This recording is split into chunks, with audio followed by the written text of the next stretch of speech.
A war that began in silence erupted with fire, not in Gaza, not in Lebanon, but deep inside Iran. Israel didn't just strike military targets, it struck the core of a regional power. What followed wasn't just a battle between two countries, it reshaped the entire Middle East.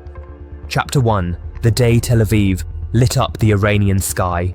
It began before dawn on June 13th. Tehran had no warning. Suddenly explosions cracked across the capital.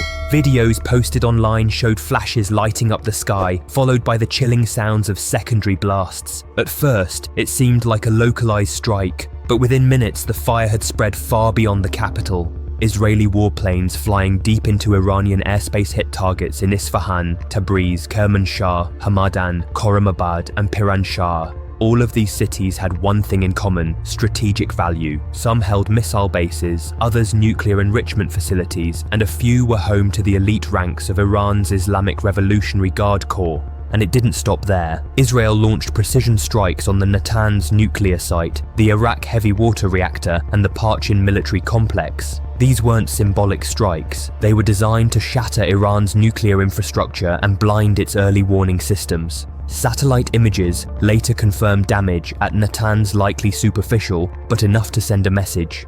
Israel called it Operation Rising Lion, a name loaded with symbolism. It was a reference to the old pre-revolutionary flag of Iran, suggesting that Israel's goals went beyond destroying centrifuges. This was about regime change. Chapter 2. The IRGC bleeds, Mossad hunts. Within the first 24 hours, the operation was already one of the most successful in Israeli military history. Israeli jets flew almost uncontested. Iranian air defenses, usually boasting Russian-made systems, were offline. Mossad agents already on the ground deployed drones and anti-tank missiles with ruthless precision. High-ranking IRGC officers were killed, including several key figures in Iran's nuclear weapons program. These were not random hits. Each target was selected to cause chaos inside the Iranian chain of command. Tehran scrambled to respond, but the IRGC had already taken a devastating hit. Their communications were jammed. Radar towers were reduced to rubble. Even Iran's prized missile defense system, the Bavar 373, touted as a rival to the US Patriot, was useless. Chapter 3. Iran strikes back, but hits a wall. In retaliation, Iran launched waves of drones and ballistic missiles at Israel. Over 100 drones flew westward. Israeli defenses, primarily the Iron Dome, Arrow, and David's sling systems, intercepted most, but not all. Tel Aviv took multiple hits. The Central Military Command Center suffered damage. According to reports from the Hebrew University of Jerusalem, 29 Israelis were killed and more than 3,400 wounded.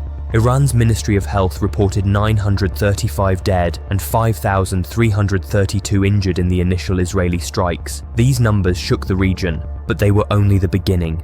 Chapter 4. America's Roll Loud Denials, Quiet Signals. The United States claimed neutrality. President Donald Trump said the US had no role in the strikes and urged Iran to make a deal.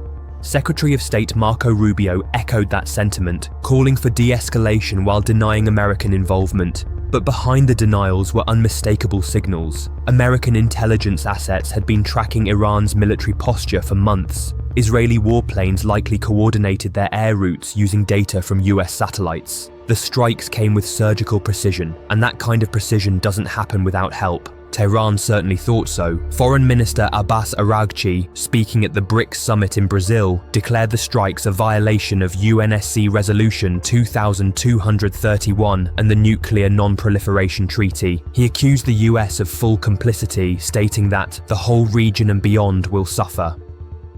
Chapter 5. A region built on ambiguity.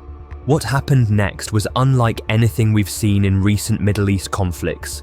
Instead of taking sides, regional powers leaned into ambiguity. Jordan was one of the first to issue a public condemnation of Israel's strikes alongside 20 Arab and Muslim-majority nations. But while it condemned the attacks, its air force shot down Iranian drones and missiles flying toward Israel. The official line? Protecting Jordanian civilians. But the subtext was clear. Jordan was balancing alliances. The same was true for Saudi Arabia. Riyadh signed the joint statement condemning the strikes, but reports from regional analysts like Stefan Lucas suggested something else. Saudi jets may have opened their airspace to Israeli fighters and even intercepted Iranian missiles themselves. These moves weren't just about survival, they were about strategic calculation. Both Jordan and Saudi Arabia rely heavily on US military aid. Jordan receives about $1.45 billion per year. Egypt gets $1.3 billion. That kind of funding doesn't come without strings. Chapter 6. Egypt's Balancing Act. Cairo, like Amman, played it safe. The Egyptian government praised the ceasefire and spoke about diplomacy, but actions on the ground told another story.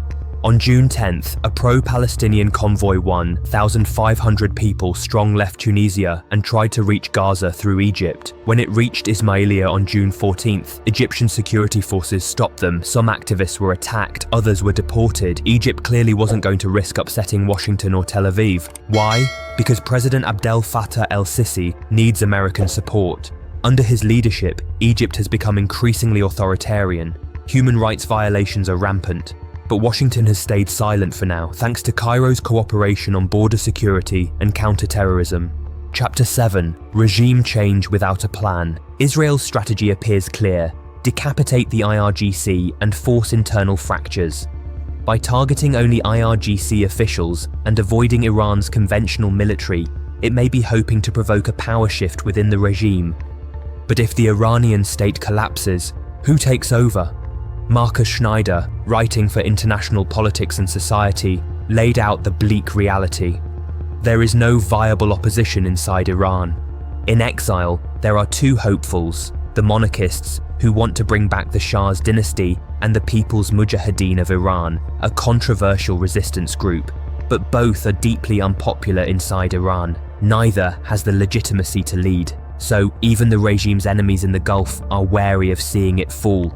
A weakened Iran could be contained, Schneider wrote, but a cornered regime fighting for survival, that's unpredictable. Chapter 8. Iran's Diplomatic Pivot. Despite the military setbacks, Iran made diplomatic gains. At the BRICS Plus summit in Rio de Janeiro, the 11-nation bloc condemned the airstrikes on Iran. Their joint declaration didn't name Israel or the US, but it didn't need to. They labeled the attacks a violation of international law and criticized the bombing of civilian and nuclear infrastructure. This was a rare win for Tehran, which usually finds itself isolated on the global stage, but support from BRICS Plus, which includes China, Russia, Brazil, India, and South Africa, gave Iran new leverage, especially as global oil prices remained on edge. Chapter 9. What happens now? With the ceasefire holding barely attention has shifted to what comes next. The Israeli military described its air campaign as the first stage, suggesting that further strikes are possible if Iran reactivates its nuclear program. Tehran, meanwhile, has options. It can keep launching missiles, though that risks escalation. It could target US assets in Iraq, Syria, or the Red Sea, or it could strike Gulf infrastructure like it did in 2019 in Saudi Arabia and in 2022 in the UAE. But the boldest move on the table is this: a nuclear test. Iranian leaders have hinted at leaving the non-proliferation treaty if their facilities are attacked. That moment could be near. A test would show that Iran is done bluffing, but it would also risk full-blown war. For now, Iran may opt for what analysts call a non-kinetic response, ramping up enrichment quietly, signaling intent without forcing the world's hand. But as the weeks go on, the pressure to retaliate grows. Chapter 10. The Hidden Stakes. Behind the military maneuvers and diplomatic chess, there's another layer: energy and economics. Any prolonged conflict threatens to push oil prices well above $100 per barrel. That spells trouble for Europe and China, but for some Gulf states, it means profits. Yet even those profits come with risk. If Iran strikes Saudi or Emirati refineries, the region could plunge into a new recession. Billions in US-backed investments could be jeopardized, and public opinion across the Middle East, already skeptical of American foreign policy, could turn volatile. This is not over. So where does that leave us? Israel launched a war not just on Iranian military capability, but on Iran's future. Tehran hit back, but it's cornered, cautious, and calculating. The US pretends it's neutral but signals otherwise. Arab states condemn the war, then quietly support it, and the world, once again, watches the Middle East through a screen, waiting for the next explosion. This war changed everything. It proved that Israel is willing to go further than ever before. It showed that Iran is more vulnerable than anyone realized, and it reminded every nation in the region that ambiguity is a survival tactic. But ambiguity doesn't last forever. Someone always makes the next move, and when they do, the fragile balance we see now could collapse overnight. This is the new Middle East. The war isn't over, it's just getting smarter.